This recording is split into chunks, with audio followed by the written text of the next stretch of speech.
Bien, amigos televidentes y compañeros y compañeras, nos honra con su presencia el general en retiro Omar Jales Leven, el jefe del Ejército y ex vicepresidente de la República, comandante guerrillero. Bienvenido, gracias por estar con nosotros, general.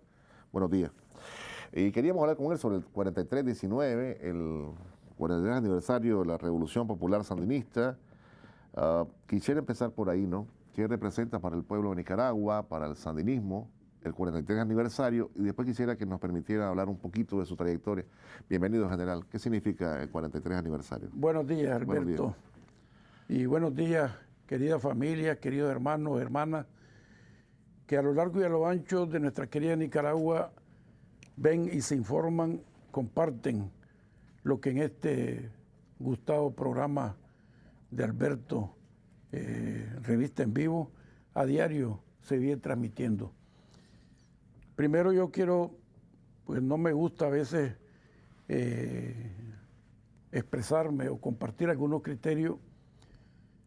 A veces me gusta también, y no podemos dejar de hacerlo, recordar a aquellos que en la historia de este país pusieron su grano de arena con eso que el ser humano más quiere, más ama, la vida. La vida, sí. Y julio es un mes con muchas efemérides. Julio es un mes que tiene fecha un poco dolorosa por la pérdida de hermanos y es un mes también de alegría. Entonces, conocemos del 15 de julio, donde dos hermanos en fechas diferentes, el uno en el 69 y el otro en el 78, Julio Buitrago Rojo en el 69, lo que significó prácticamente el titán, pudiéramos decir, el padre de la resistencia urbana, Julio de muy joven, integrado, dándonos una lección aquel 15 de julio del 69 a los nicaragüenses de valentía, de hidalguía, de entereza, porque eso era lo que privaba generalmente en el corazón y en la mente del revolucionario sandinista. Y José Benito, en el 78 también, el 15, José Benito Escobar, por supuesto, tuve la dicha de conocer a José Benito, una persona especial, muy cuidadoso, muy preocupado. Fue asesinado también en esta fecha. Todos conocemos la historia de José Benito, Tracción Obrera, con una gran trayectoria en las filas de los revolucionarios, porque no solamente fue el frente, sino que sí, venía de antes. Venía de antes, sí. Integrándose. Y estos dos hermanos, en el marco de otra cantidad de hombres y mujeres que cayeron, porque recordemos que este mes es el mes, ya la etapa final, había combate. Correcto. En todo Nicaragua y a diario caían. El mismo 15 de julio, cuando cae Julio Buitrago, también se da en Santo Domingo la caída de otros hermanos. Y en el 79 eso era, como dicen, un pan nuestro de cada día, porque en todos lugares se combatía. Después tenemos un día, como es el 17, que se acaba de celebrar. Correcto. Que Nicaragua lo reconoce y lo celebra como el Día de la Alegría. Eso que aspirábamos todos los nicaragüenses, desde que estábamos iniciándonos en la lucha revolucionaria, ver un día Nicaragua sin Somoza, ya sea ante un tribunal rindiendo cuenta de su quehacer malvado, o como sucedió, pues huyendo de este país. Entonces, por eso la historia lo recoge y el pueblo lo celebra como el Día de la Alegría. Y ya después tenemos la fecha histórica, la pocas horas que estamos ya mañana de celebrar. Correcto. Ese 19, 43 años, el día de mañana, histórico, un cambio profundo en la historia de Nicaragua, de las pocas cosas que suceden en la historia de un país, después de tantos años y de tanta lucha, porque la lucha de Nicaragua o del nicaragüense está con Sandino, pero también está con actitudes patrióticas, como la del general Benjamín Celedón, que antes se iba a Sandino, y que tuvo una posición patriótica de entrega, de fortaleza humana, para decir, no, yo no voy a rendirme, sabiendo que iba a caer en la gesta. Claro. Y eso pues también fortalece y viene a dar lo que es la fuerza nicaragüense para seguir los mismos sandinos, los que sirvieron de conexión entre Sandino y el Frente Sandinista, los raudales, Santos López. los coronel Santos López, que después se integró al Frente, pues, pero que fue desde muy niño, porque es de buen niño que se integró con Sandino, hasta llegar después a ser fundador del Frente y participando. Y después tenemos el 20, pues, que es la fecha que la Junta de Gobierno Entra a Managua. Entra a Managua. Así es. ¿Dónde estaba usted, general? Yo estaba en Estelí. En Estelí. Yo terminé la guerra en Estelí. En Estelí. Allá celebramos el Estelí se libera el 16 y allá celebramos también el 17, la huida del tirano. Y el 23 de julio, que yo siempre lo recuerdo porque fue una fecha que en el 59 trajo aquella matanza de los estudiantes en el León, y 4 muertos y alrededor de 100 heridos por la Guardia Nacional en aquella época. Y lo mismo también se dice por los que estuvieron en ese momento. Y pedían la libertad de Carlos Fonseca, ¿verdad, general? Entre otras cosas. Entre otras cosas, sí. Sí. Y el 23 de julio del 62, que lo que se conocía como FLN, Frente de Liberación Nacional, pasó a adoptar ya también el Sandinista. Entonces muchos reconocen como esa fecha. Fundación. Como la fundación del Frente. Hay muchos criterios alrededor de esto, pero bueno, eso es un hecho y algo que la historia también lo recoge. Yo creo que habría que para los jóvenes, explicarles que cuando el general se refiere al comandante Julio Buitrago, caído el 15 de julio de 1969, aquí nomás por las delicias del Volga, y la Guardia le puso tanquetas, aviación, y el hombre ahí sobrevivió. O sea, le hizo frente, perdón, porque no sobrevivió. Murió enfrentando a la Guardia Nacional con tanquetas, con avionetas y todo. Y ahí murió el hombre, Julio Buitrago, un héroe nacional.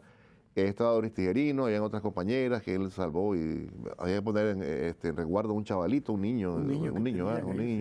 Y había así que son estas que se recuerdan. Claro, ahí cae Julio y nos deja un monumento de herencia, pero el hecho en sí fue algo titánico. Una parte de Managua, por lo menos toda la parte de abajo de Managua, se oyeron los tanquetazos y se escucharon los vuelos y se corrían los pasillos. Yo estuve en el Goyena en esa época. La cuestión de que había un combate con unos, no se sabía quién era, hasta después supo que era Julio. Que había un combate entre los sandinistas y la Guardia en ese momento. General, le puedo preguntar un poquito sobre usted. Yo sé que usted es reacio a hablar sobre su persona, pero bueno, aprovechando que está por aquí, ¿cómo se vincula al Frente? ¿Quién lo recluta, general? Mira. Habló del Goyena, entonces eso me hizo trasladarme, ¿verdad? Es correcto. Vamos a tocar después lo del 43, que es un capítulo muy hermoso.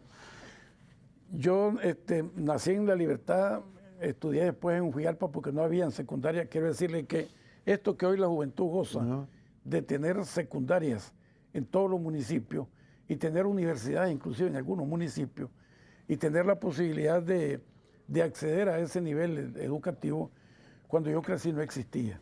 Había primarias en mi pueblo y la secundaria estaba en Huigalpa. Entonces yo vine a estudiar a Huigalpa, primero, segundo y tercer año.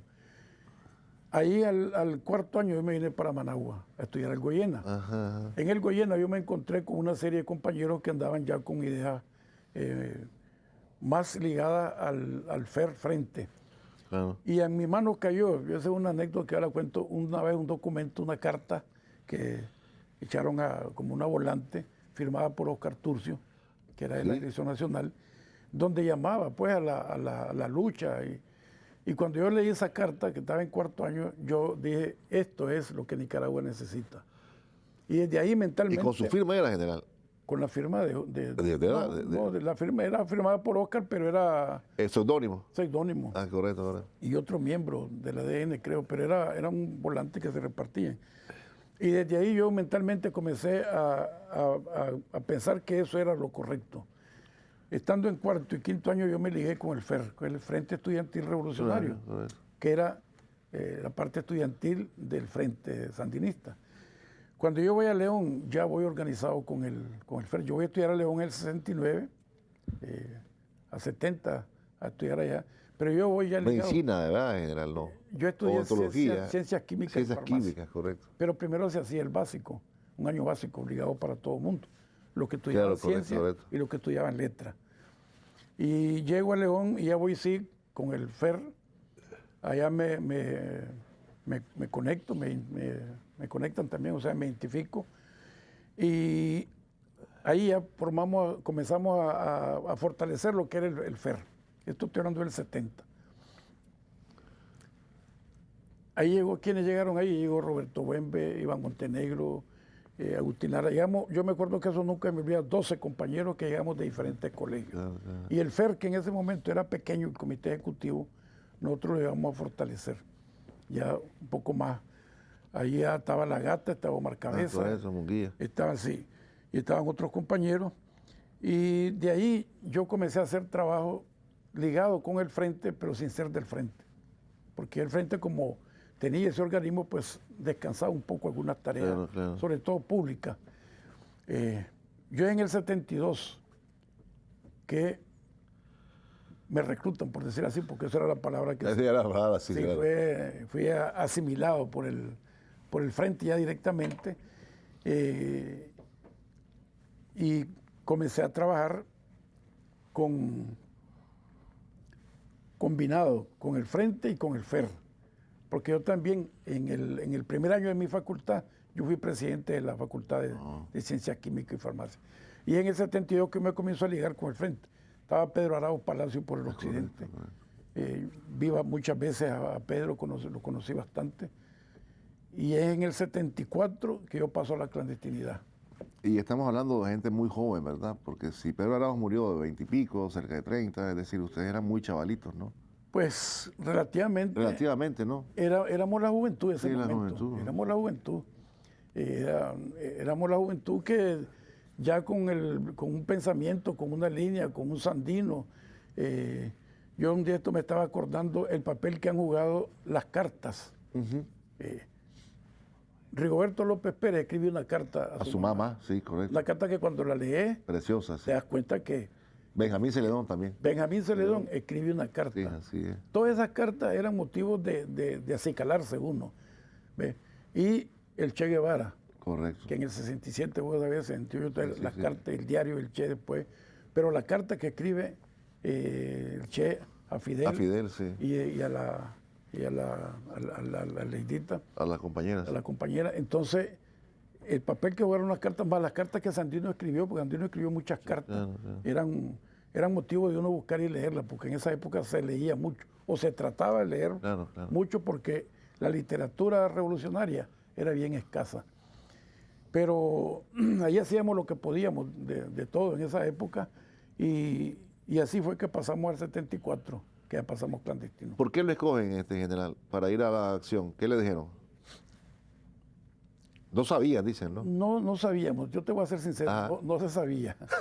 A mí me dicen que yo voy a inicios del 74, que voy a pasar a clandestinidad y que voy a pasar a la montaña. Que voy a ir a fortalecer la montaña. Bueno, bien. Termino de hacer unos trabajos, había muchas cositas ahí todavía. Y al final, pues ya me toca, después de otra serie de compañeros que ya se habían ido, al final me toca, bueno, me voy a la clandestinidad. Pero ahí se da después un impasse, porque todo el que iba a la clandestinidad iba para la montaña, pues pasaba a Jinotega, Matagalpa, buscando ya rumbo al norte. Y a mí no me mandan. Pero tampoco uno podía preguntar mucho, uno no preguntaba. La clandestinidad claro. Era vos lo que sabés, lo sabés, y no lo puedes estar compartiendo ni andar de preguntón a otro. A vos te orientan y a vos te dan la línea. Y a vos te dicen, vas a hacer esto y vas a hacerlo con toda la voluntad y el corazón y de la mejor manera posible. Entonces, bueno, estuve un tiempito en Matagalpa, volví a caer a Managua. De aquí iba a hacer algunas gestiones, como conocía bien León, también rapiditas, de dejar cosas. Y al final ya se viene que nos concentran. Entonces nos concentran en las nubes, y tanto contacto va, pero sin preguntar y sin decir. Pero conocía usted a alguno de ellos, ¿no? Allá en... Allá, sí, ya los conocía, algunos claro de que ellos. sí. Pues, Claro que sí conocíamos. Conocía una buena parte. Y ya puestos ahí comenzamos a entrenarnos. Entonces nosotros también lo mismo. Aquí Cayetano es buen muchacho. Y al final nos dijeron que nosotros íbamos a formar parte de un comando. Ah, bueno, entonces más porque el sandinista, la verdad, la cosa que la moral que se tenía era muy grande. Entonces vos querías hacer algo. Y si era de combate, pues mucho mejor. Claro, claro. Ahí pasamos un tiempo así, como un mes, creo yo, sin saber nada. Ah, sí. Hasta como al mes fue que ya nos plantearon las primeras noticias de la... El comandante Borges lleva a darle la instrucción, ¿verdad? El comandante Borges estaba ahí casi permanente porque él permanecía en la casa. Ahí llegaba también Pedro. Ajá, Pedro. Y Eduardo Contreras, que estaba también en la casa. Que era parte, que ustedes no sabían que era parte del comando, ¿no? Sí. De Eduardo sí se sabía porque era el que estaba allí. Desde el comienzo nos dijeron que él iba a ser el jefe. De Tomás era el que estaba de fachada de la casa con otros compañeros. Ah, Leonel Espinosa, ¿no? También. Leonel Espinosa, el era conejo. parte de la Sí. fachada también. La Sí. fachada con Charlotte, Baltodano. Con la Charlotte, sí. Y Pedro, que llegaba ocasionalmente para ayudar en la preparación. Él se metía inclusive. Claro, claro. Se metía, Y Germán Pomares, ¿verdad? Que formó parte del comando era parte también. del comando. Germán ya llega allí a formar parte. Y cuando se metieron, general, ¿qué pensó usted? Y aquí ya no voy a salir ya. No porque ya una vez adentro, no está claro que la primera parte ya la tenés. Correcto. Ya, el problema era porque uno como se viene preparando, Claro. es la situación que se da en la entrada. La entrada la superamos. Hay un compañero herido, el Chelechón, Roger, y logramos abrir la puerta con la participación del camión. Camión, correcto. Ahí Hilario está Sánchez. Hilario Sánchez, el comandante guerrillero, y se logra impactar la puerta. Este era un compañero muy fuerte. Abrimos, entramos, controlamos, se da una pequeña escaramuza en ese momento ahí. Correcto. Inclusive de los disparos que hacían de la calle, hirieron a uno de los rehenes. Invitados, Estaba ahí, ¿verdad? sí. Ah, claro. Y esa etapa, pues, dijimos, ya tenemos esto, ahora es lo que viene. Todos estábamos claros de que en ese momento Somoza iba a ser difícil. Y ya en Eduardo lo había dicho y Tomás, Correcto. que iba a ser difícil porque Somoza no estaba acostumbrado para esa cosa. y preparado para eso. Para Somoza el frente Ya había desaparecido. había sí. desaparecido, había muerto. Correcto. Y se jactaba de que en un círculo muy reducido, o los generales de la Guardia, que el sandinismo estaba quieto. Entonces eso iba a ser un impacto muy grande que a Somoza le iba a costar asimilarlo, pero que por eso hacía falta que la cohesión del grupo y la disciplina y la decisión de que, porque además eso era una cosa que pocas veces se ve en las actividades militares, en las acciones militares, y es que en las acciones militares vos preparás, claro, en el marco de una estrategia, pero ya en la parte táctica, pero siempre tenés algunos elementos de retirada. Correcto. En este caso de la acción no había forma. El que se salía de ahí caía como esos pescaditos que salen a un charco y los agarra hasta un gato se los come. Entonces esa era la característica principal de esta acción, sí. Pero bueno, una vez que teníamos ahí, y al comienzo que los rehenes no eran muy... Sí, es que los descubrieron al final. Que fue a la madrugada. A la madrugada, que fueron al baño y entonces ahí está Fulano y Sutano, dijeron. No, algo así. A una señora que estaba ahí se le dio que le fuera a cerrar una puerta donde había querido meterse la guardia. Y la señora... Volvió a ver, dice, ¿verdad? Volvió a ver así por el lado. Sí. Y el tanto que no era ningún dundo. Y los que estábamos ahí, entonces, la señora volviendo a ver así, ahí no vieron nada. Se fue, cerró, y cuando venía ya le puso más mente, ya se vio que tenía inclinada la vista para donde estaba, por cuenta que ahora decía que se callara. Pero cuando ella entró, ahí nomás le pudieron decir al mismo Danto, mire, le dice, ahí hay gente. Entonces se les conminó y al rato comenzaron a aparecer. Y ahí estaban los Guillermo Sevilla Sacasa. Guillermo Sevilla. El cuñado de Somoza, sí. Cuando ya cayeron eso y que ya aparecieron, ya aquí estábamos. Entonces sí, ya había certeza, porque al comienzo estaba la incertidumbre de que si ese peso de los que estaban ahí iba a ser suficiente para para que Somoza no negociara, actuara. sí. Cuando ya aparecieron estos tiburones, entonces aquí esto ya está, como dicen, en buen camino. Sin embargo, pues todavía hacía falta seguir. Hay una anécdota que le contaban ahí ellos, ustedes secuestran varios taxis, ¿no? Y hay un compañero que era hermano de un compañero guerrillero y dice, por favor, pégueme porque la guardia no me va a creer esto. Amárrenme y déjenme aquí amarrado. Sí, sí. Porque Catún, ¿verdad? Es que tenía un Catún Sandoval. Ajá. Tenía un hermano que había estado inclusive hasta perseguido por la guardia, medio preso y medio penqueado por la guardia. Ajá. Y da la casualidad, pero tampoco lo podías dejar ir. Entonces, a nosotros nos van a dejar a un punto y ahí salen los compañeros a buscar taxi. Entonces, cuando salen, uno de los que cae en el taxi es un hermano de Catún o primo de Catún. Y él dice, miren, si yo estoy con ustedes, pero ¿qué hago yo aquí? Así que van a tener que darme unos golpes y amárrenme, déjenme aquí. Ahí voy a estar llorando yo como que... Y así se le hizo. Pero no se le podía decir, bueno, ¿verdad? Pues los hermanos andante, pues no. Y ocupamos el taxi también. Y los compañeros, ¿verdad? La liberación de los presos. ¿Y en Cuba? ¿Qué pasó en Cuba?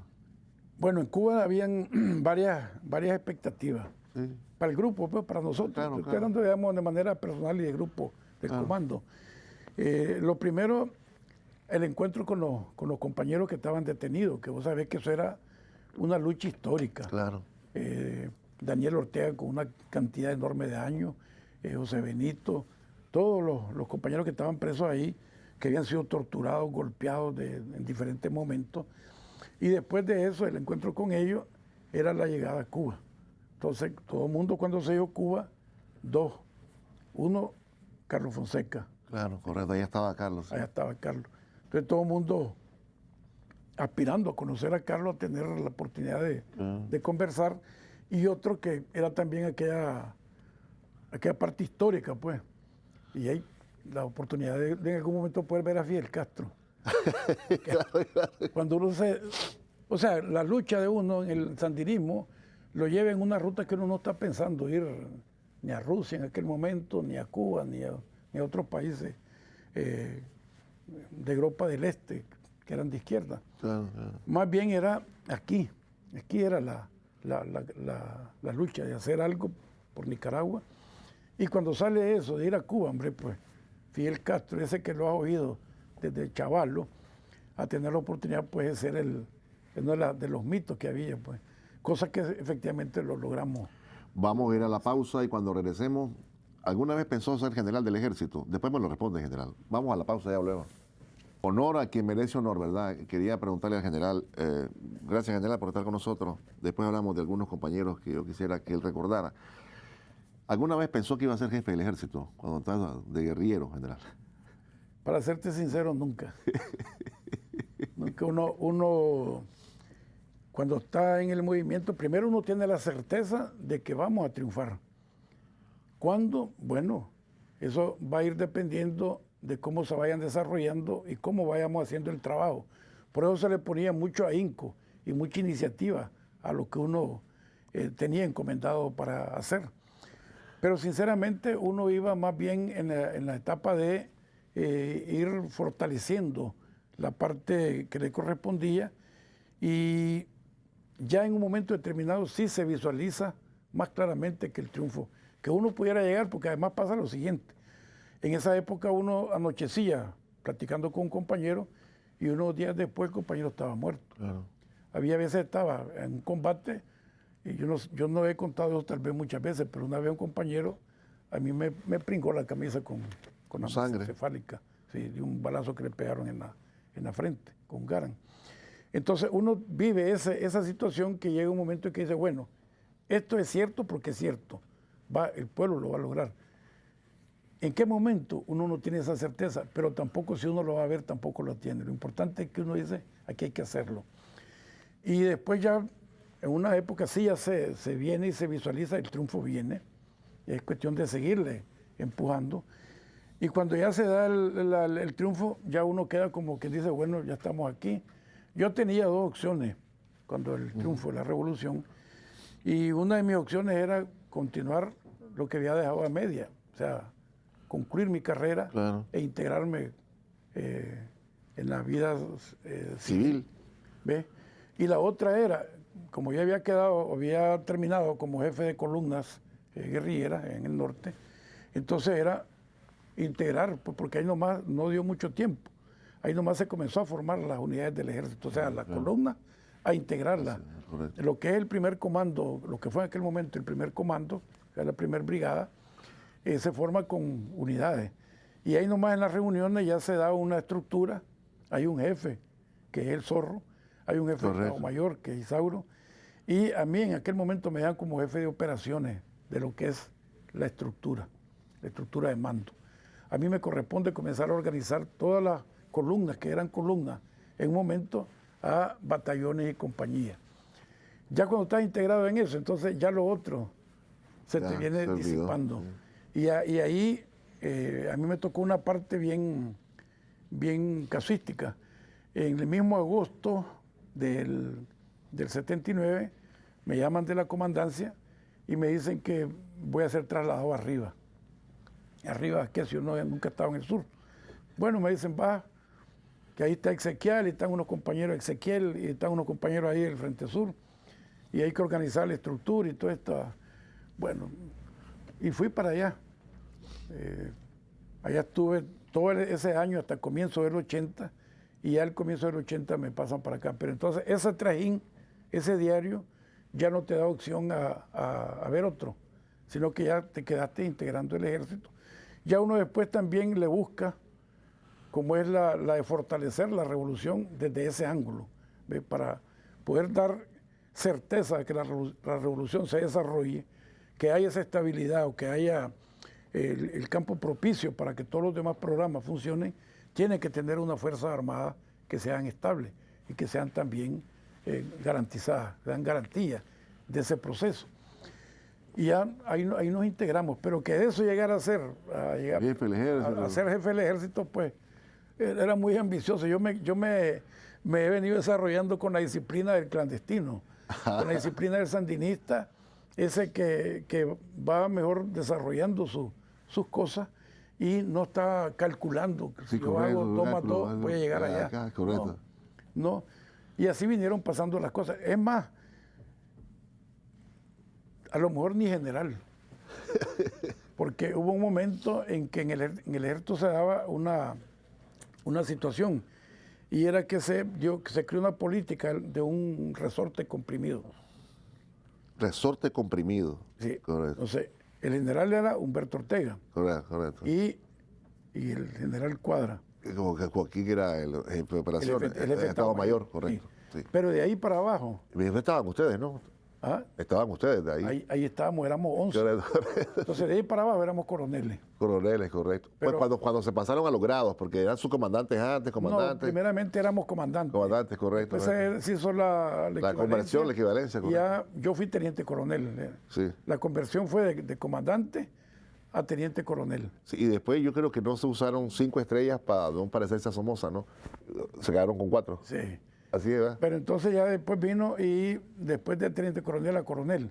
Pero ahí paraba. Estaba el resorte comprimido, que era que no podían haber más generales. Correcto. Esa era la... Entonces, bueno, pues bien. Al final decía uno, a lo mejor hasta aquí ya le agarra ya cierta edad y habrá que retirarse. Pero después ya se dio toda la situación, cuando el retiro de Humberto, que ya se movilizó esa lápida que estaba ahí. Comenzó a moverse. Comenzó a moverse. Yo le cuento a algunos, inclusive a algunos militares, en algún momento, yo fui coronel 11 años. 11 años. Sí. Ahora son 5 años, ¿verdad? 5, 6 años. Bueno, no, o sea, el grupo de coroneles de nosotros, la mayoría que logramos, nos volamos 11 años en el grado de coronel. Y después ya accedimos a general de brigada. Y en el caso mío, pues después, yo estuve en la naval también. Y fui también, me hicieron la equivalencia a contraalmirante. Contraalmirante, correcto. O sea, yo tengo los grados, posiblemente en la historia. Todos los grados. Tengo el de general de brigada y tengo después el de contraalmirante. Estando de contraalmirante pasé a jefe de Estado Mayor. Y entonces ahí agarré mayor general. ¿Ya? Y después ya a la jefatura. Sí, a la jefatura. General, se nos está acabando el tiempo. Algunos compañeros quisiera que recordara Robert Dechón, Pedro Arau, Eduardo Contreras. ¿Qué puede decir de todos ellos? Bueno, estamos hablando del Chele de Chón. Sí, Chele de Chón, correcto, correcto. El Chele, una calidad de persona. Un hombre con una trayectoria enorme. Yo te decía que hasta nosotros sabíamos, él tenía inclusive la señora, la esposa de él en Cuba, tenía una niña. Ajá. Lo mataron después en Veracruz, ¿verdad? En Veracruz, en León, ¿verdad? Veracruz, en León, sí. La Estado Mayor del Frente Occidental. Vino de Rusia, se integró a la lucha, estuvo aquí, participó en el comando, él fue el herido. Él fue herido en el comando, sí, correcto. Comando, un disparo de 9 milímetros que le entró, por dicha no le agarró pulmones, sino que le entró arribita el pulmón un poquito y en la parte derecha que nota el corazón. Se integró y él es caído. Era, ¿qué te quiero decir? Lo mejor que puede haber de una persona era el Chele. Un hombre muy fraterno, muy franco, muy dado a ayudarte.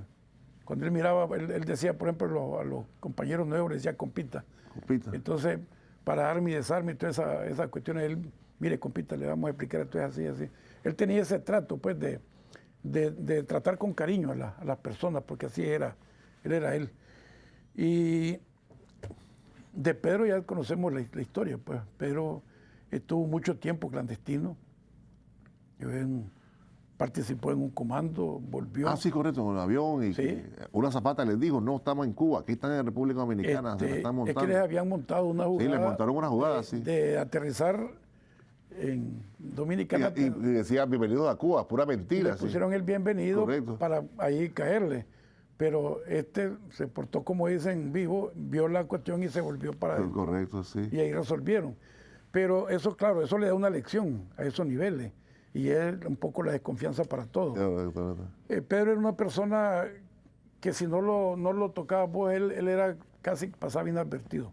Claro, no pasaba porque era una persona como de 6 pies, un hombre muy de buena estatura, fuerte. Duro, dice en general. Para algunos tenía color de duro. Sí. Yo en lo personal, desde que lo conocí, establecí con él una relación y muy franca, muy tranquila. Yo digo que hasta broma a veces daba, pero broma así sana, pues fraterna. Claro. Y participó en el entrenamiento de los compañeros. Para los 64. Del comando. Si él llegaba ahí, en las tardes, él llegaba y ayudaba. Ayudaba para algunas cosas y para dar toda la experiencia que él tenía. Ustedes eran 724, ¿no? Como el frente en general. Todo el tiempo, ¿no? Todo el tiempo, eso eran las 24 horas, ahí no había nada más. Correcto. Sí. Y después Eduardo me decía. Eduardo, sí. Un hombre, dicen, muy capaz. Yo considero a Eduardo como un sabio a través de la lectura. ¿Sí? Sí. Una persona que había leído mucho, era muy inteligente además. La historia de él lo decía, el nivel de inteligencia que tenía.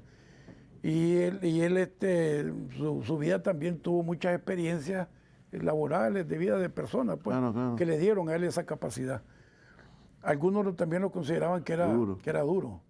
También lo mismo, era una persona grande de estatura, con un físico diferente, decía el de Pedro, pero que al final cuando vos entrabas ya en contacto con él y ya tenía, pues él también daba abría se abría un poco. Su parte para darte chance de que vos pudieras tener confianza. Germán Pomares, en general. Germán Pomares era el viejo, le decíamos nosotros. El viejo. Sí. Todavía no se le decía el Danto en esa época, no que le decíamos el viejo, porque era más viejo que nosotros, pues, y era pelón. Una persona con una gran experiencia. Eso era Germán, era un libro. Porque Germán, recordemos que él era de esos casos que cuando uno lee la historia de él te das cuenta de que Germán no descansaba. A Germán lo sacaban, salía de la cárcel por haber cumplido una condena, lo garroteaban, y no creas que se iba para su casa a descansar o a buscar trabajo e instalarse. Iba a su casa, pero iba a buscar contactos después con los sandinistas viejos, como decíamos en aquella época, o buscar a dónde se ligaba con el sandinismo. Entonces, él era una persona que había acumulado mucha experiencia, y esa experiencia que está a flor de labio, pues lista para dártela. O sea, que no es que se la guarda y muy sencillo, muy humilde, por la misma extracción. Él era así, bromista, chilero, con todos los compañeros, hombres y mujeres, manejaba una relación muy franca, muy diáfana. Este era un personaje, digo yo, de nuestra historia. Le he preguntado por estos compañeros porque, bueno, no llegaron al triunfo, ¿no? Eso da cuenta de cuánta sangre quedó regada en el camino y sacrificio para llegar al 19 de julio del 79. General, nos quedan unos minutitos nomás. 43 aniversario, ¿qué significa? Yo creo que significa, primero, lo que se ha venido haciendo con mucho éxito. Contar con un dirigente como es Daniel y hoy por hoy con Rosario, que trabajan de 24 horas 24 para que el pueblo de Nicaragua pueda seguir avanzando, pueda seguirse desarrollando, para que los derechos humanos se respeten, para que la mujer siga integrándose como lo ha venido haciendo, sigamos cosechando esos éxitos además, para que la juventud como eje principal pueda también tener el espacio que le permita desarrollarse para ya y para el futuro. Creo que significa la celebración del 43-19, es de todos los éxitos que esta revolución ha venido alcanzando con su dirigente máximo, Daniel, a la cabeza. Vamos a celebrar este 43 con Daniel y con Rosario. Y significa también fortalecer esas esperanzas para el futuro. Porque este es un país que no va actuando por banda, claro. Sino que va actuando bajo un proyecto, con optimismo, viendo largo, pero de manera positiva, y viendo también corto y viendo el ya. Por eso es que hemos ido logrando todos esos éxitos. Y significa que lo que va a venir ya en este periodo del 43 al 44 va a también, a como vamos, continuar teniendo esos éxitos que todos los nicaragüenses queremos, porque todos queremos que haya desarrollo, que haya paz, todos queremos que participar en la parte económica, en la parte política, en la parte cultural, en la parte social, como ha venido sucediendo. Y todos queremos que Nicaragua entera, hombres y mujeres, con todos sus eslabones, vengan teniendo los éxitos que se han ido teniendo. Que la educación se siga superando como ha venido pasando, que la salud se siga superando como lo ha venido haciendo, que sigamos teniendo toda esa cantidad de proyectos y programas que hoy por hoy están funcionando con mucho éxito.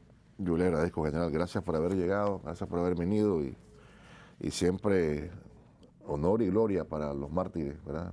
Para los héroes de la patria. Vamos a la pausa. Yo trato de no olvidar a los héroes, porque yo creo que un pueblo que olvida a sus héroes que dieron su vida para lograr el triunfo, pues no debe ser así. Y por eso hay que siempre recordarlo, porque eso, primero que nos acuñaron aquí a nosotros para continuar. Y segundo, que ellos dieron lo mejor para que hoy por hoy tengamos esto que queremos tener, esto que estamos haciendo. Gracias, general. Vamos a la pausa, no se vayan, ya regresamos.